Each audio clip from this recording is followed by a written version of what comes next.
Major funding for KPBS Evening Edition has been made possible in part by Bill Howe Family of Companies, providing San Diego with plumbing, heating and air, restoration, flood and remodeling services for over 40 years.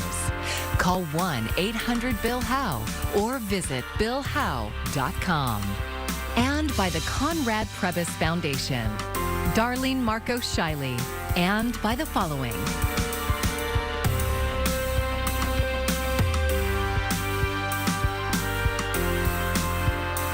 By viewers like you.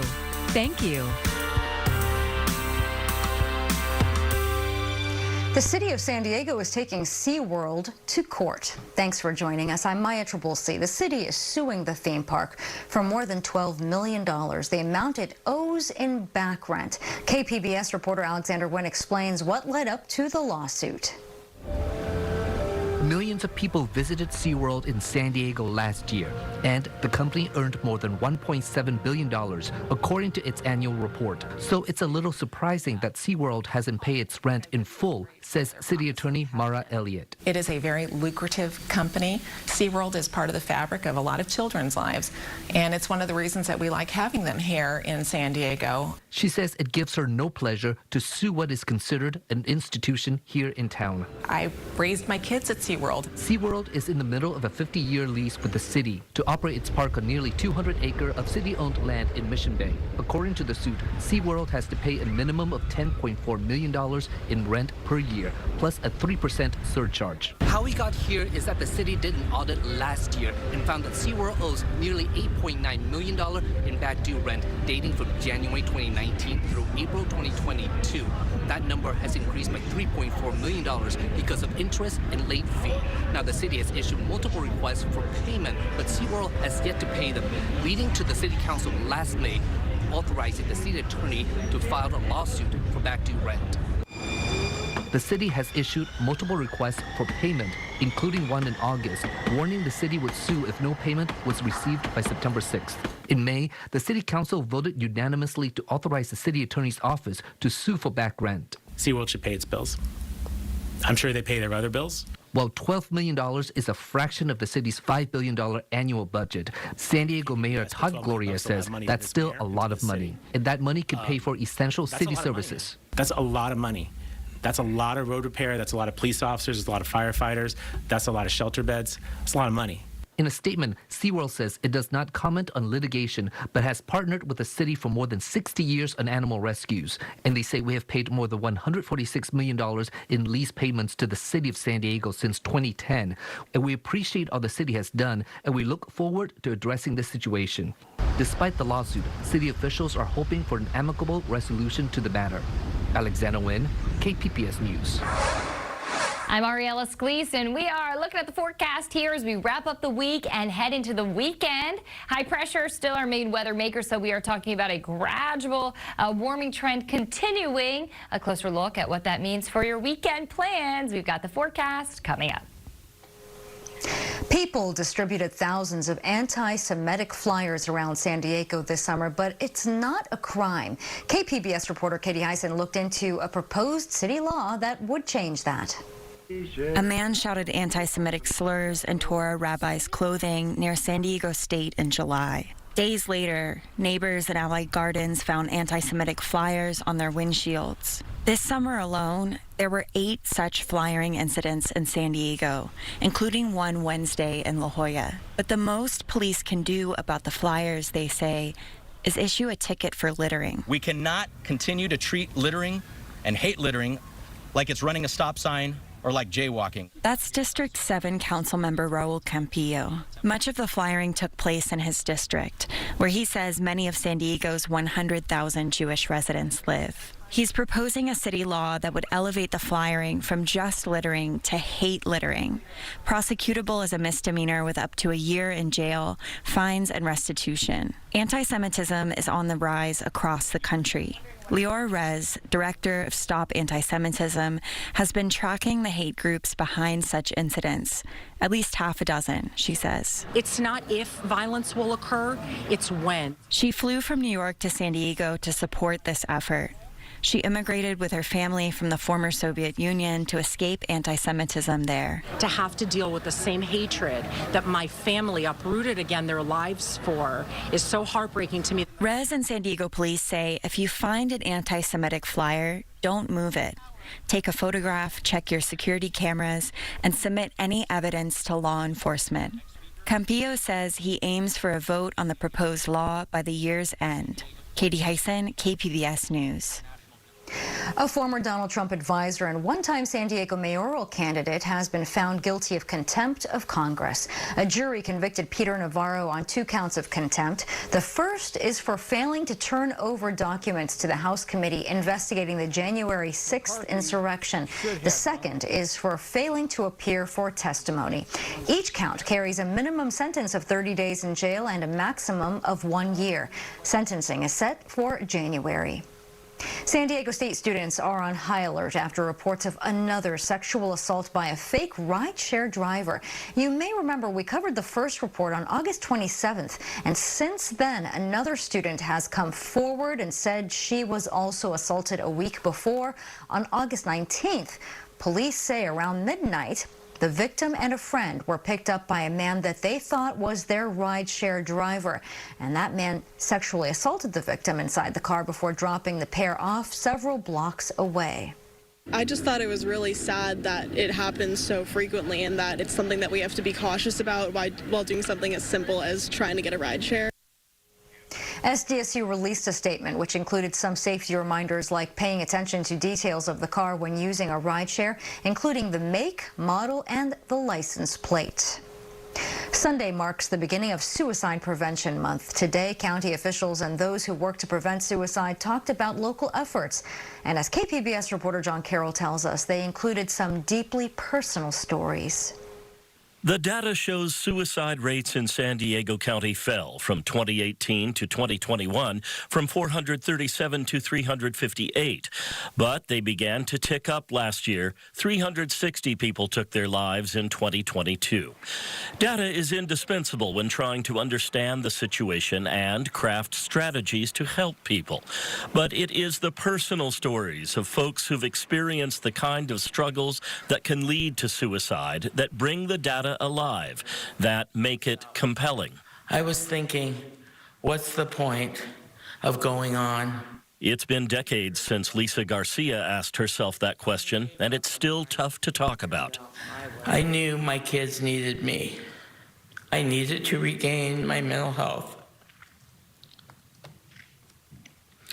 I didn't know how or what that looked like.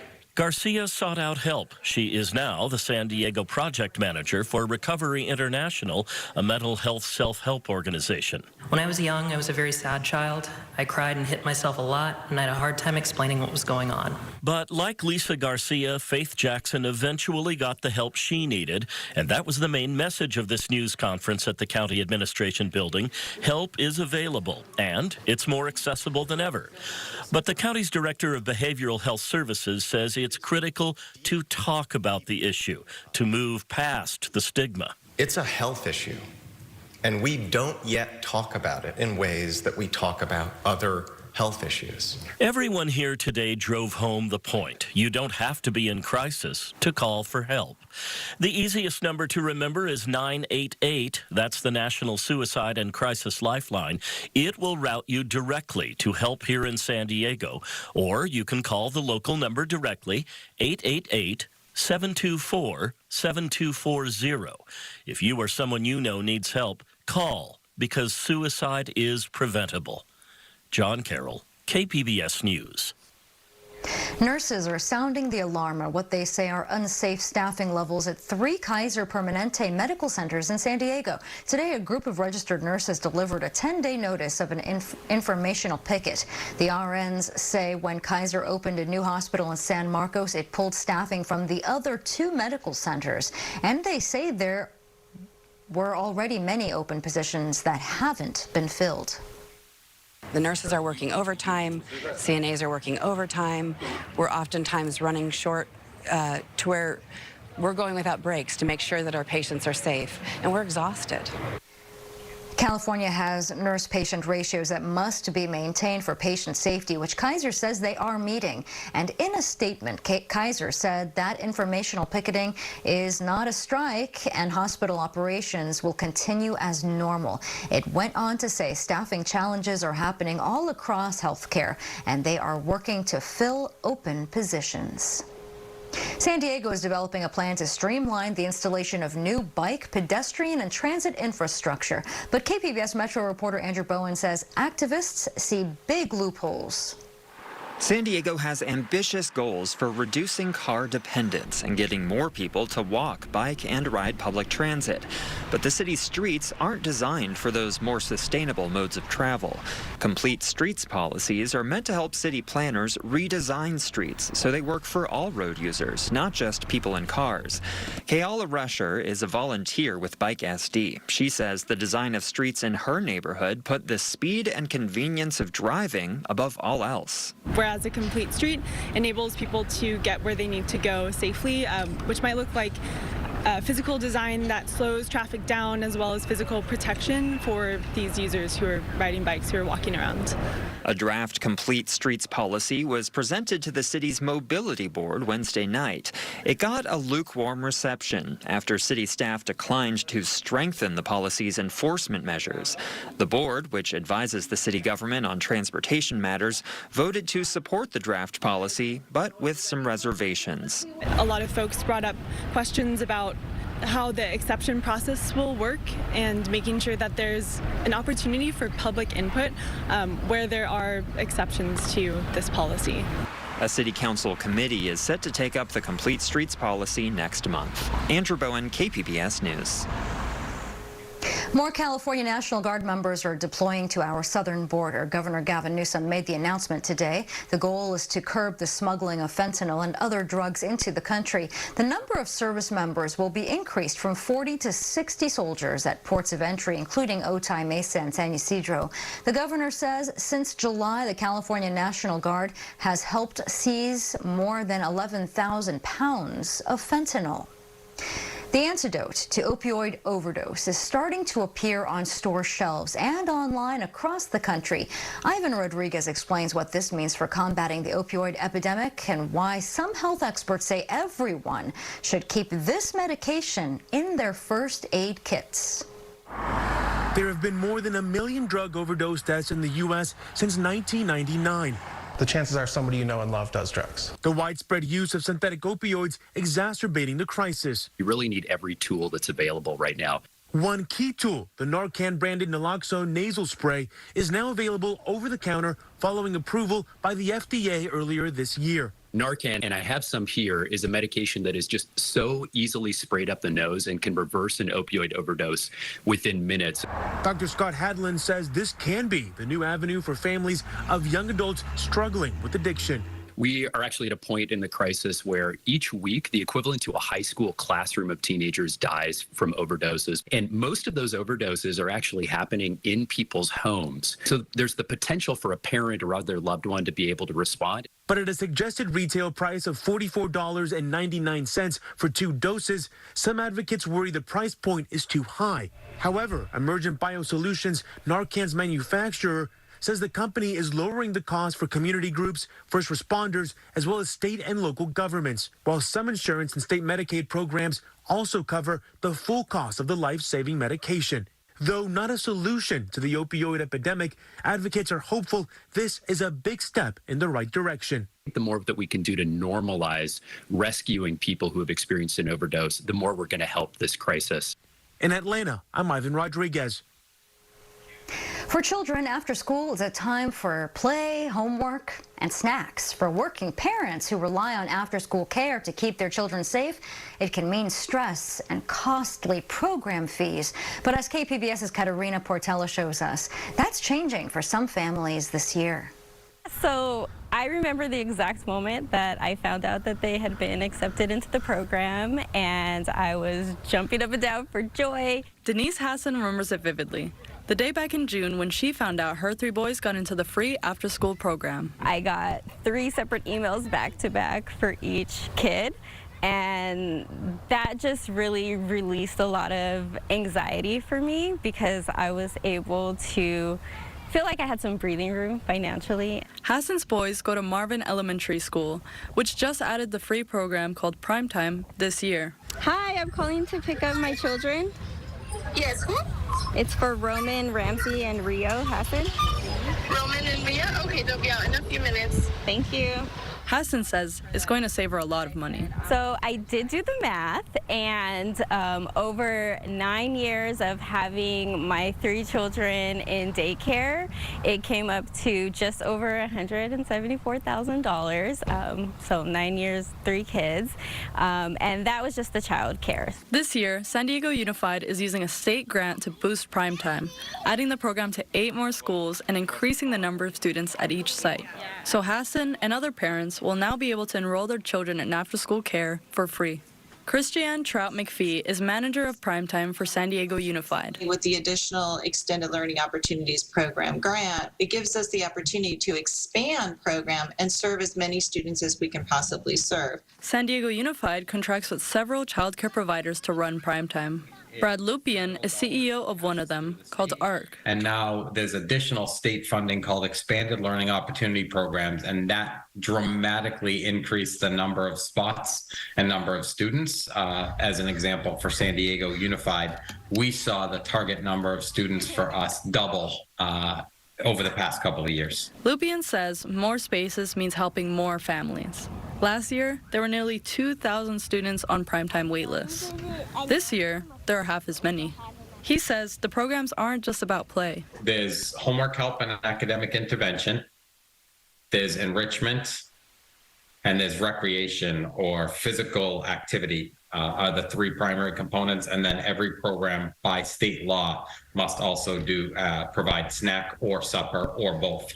Kim McDougall is executive director of the YMCA's Child Care Resource Service. She says Primetime's expansion is just the first step in more accessible child care across the state. I think it is the future of probably aftercare, is that in communities where resources are needed to support after school time care that they're provided by the state. Being able to staff it all is the next piece. For Hassan, the free care for her boys is a big relief for her entire family. Being able to alleviate that part of the budget was it's just a breath of fresh air to know that we have room to save, to do other things, and not have to worry about sort of paycheck to paycheck, making sure that we are able to cover these costs. For KPBS, I'm Katerina Portela. The deadline to apply for Primetime has already ended, but parents can apply in the spring for next year. We have the details right on our website. And you can also check out the KPBS Parents Hub. It's a one-stop shop for news, information, and resources tailored to those with children under the age of 12. You can find it at kpbs.org/parenting. Intensifying heat and hurricanes swirling in the Atlantic Ocean are posing major weather threats in the days ahead. Laura Aguirre has more on the forecasts going into the weekend. We know how hot it's going to be every summer, so the fact that they aren't really prepared for these kinds of incidents is a little ridiculous. Many parents across the Northeast are, heated this week, sweltering under near-record temperatures in cities like Philadelphia, New York, and D.C. Several school districts closed or adjusted schedules, sending some kids home for virtual learning just as their new school year begins. It's better to shift them to an environment where we can have the focus again be on teaching and learning as opposed to it's hot. It just really doesn't make any sense to me why they don't have air conditioner. Some cooling relief could arrive there Friday, but Texas and parts of Arizona could see triple-digit temperatures through the weekend. Floridians are still cleaning up after Hurricane Idalia, the Cat 3 storm that barreled into its northwest coast last month. Eyes are now on Hurricane Lee swirling faster in the Atlantic. Current models have it passing north of the Leeward and Virgin Islands and Puerto Rico, possibly becoming a Category 5, meaning sustained winds over 160 miles per hour by late Friday. Forecasters say it's too soon to tell if or where it could smash into the U.S. mainland. But even if it stays out to sea, areas along the East Coast could experience dangerous surf and rip currents. I'm Laura Aguirre reporting.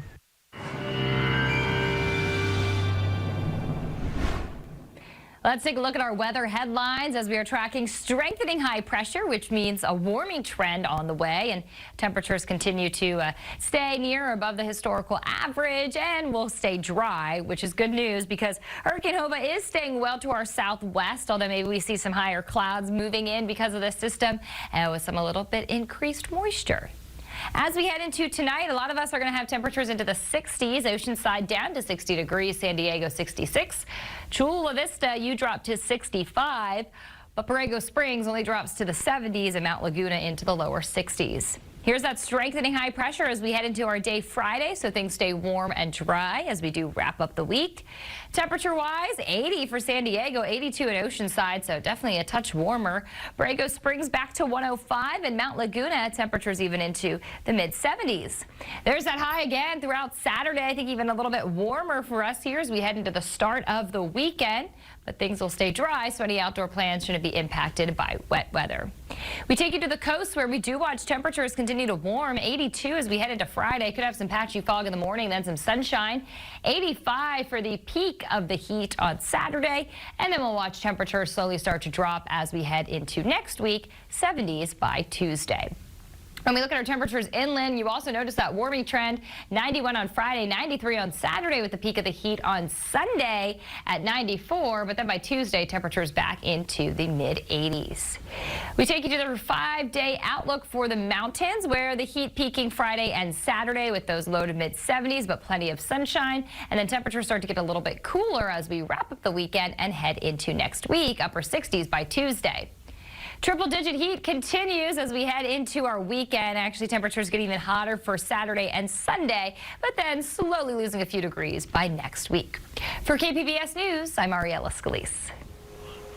For a few months each summer, a portion of the coast in La Jolla is closed for sea lion pupping season. The area between the children's pool and La Jolla Cove is set to reopen to the public next week. But today, the California Coastal Commission approved a proposal to extend the closure year-round. It follows a number of incidents where people got too close to the animals. Visitors have mixed feelings about it. I understand people's desire to get down on the beach and enjoy this area and even mingle with the wildlife, but it's not good for the wildlife. I enjoy all the wildlife, even the sea lions. It's just, I don't see a reason to close a beach that people use. The City Council is expected to weigh in on the year-round closure before final approval. If that happens, dogs and fireworks would also not be allowed. Surf's up in Oceanside this week for the annual U.S. Open Adaptive Surfing Championship. KPBS reporter Jacob Ayers shows us how people of all abilities are surfing at the highest level, regardless of what life throws at them. Go Jesse! Woo-hoo! This week at the Oceanside Pier, it's a lot of good vibes. Professional surfers from all over the world are taking on the waves and fellow competitors for the 6th annual U.S. Open Adaptive Surfing Championship. Oceanside's quickly become kind of the hub of adaptive surfing and kind of training. Charles Chaka Webb is the surfer himself, but he's also the creator and founder of the Adaptive Surfing Professionals World Championship Tour. He explained how the sport differs from traditional surfing. What do they do to that board? They adapt it.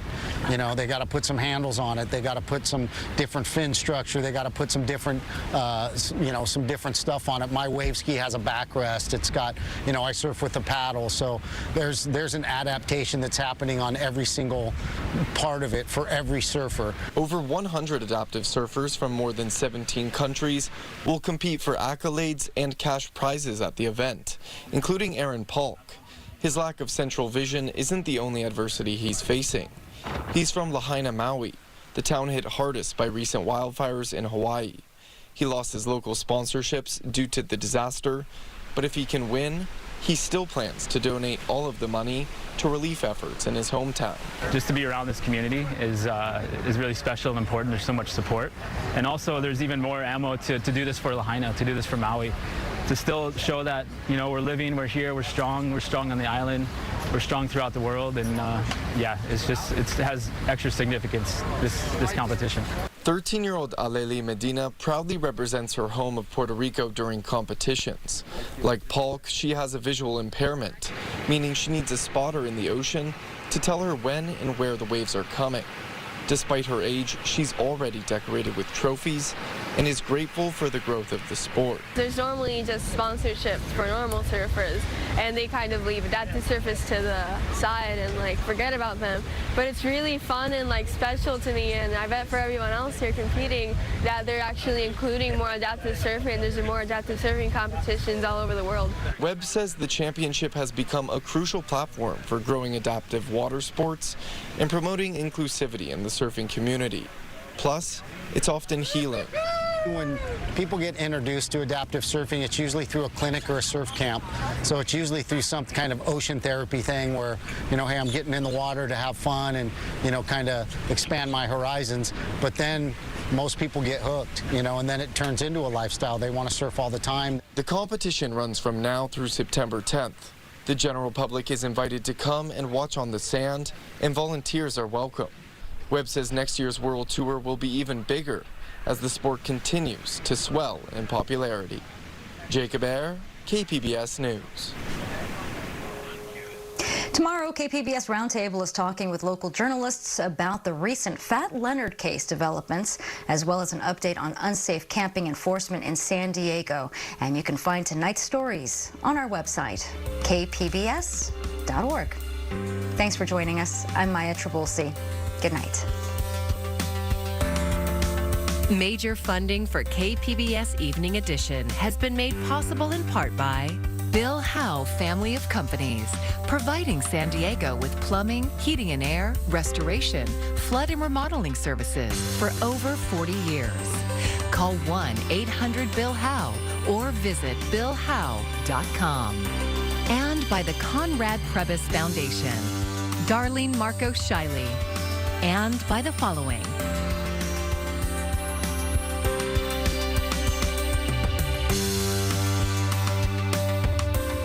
and by viewers like you. Thank you.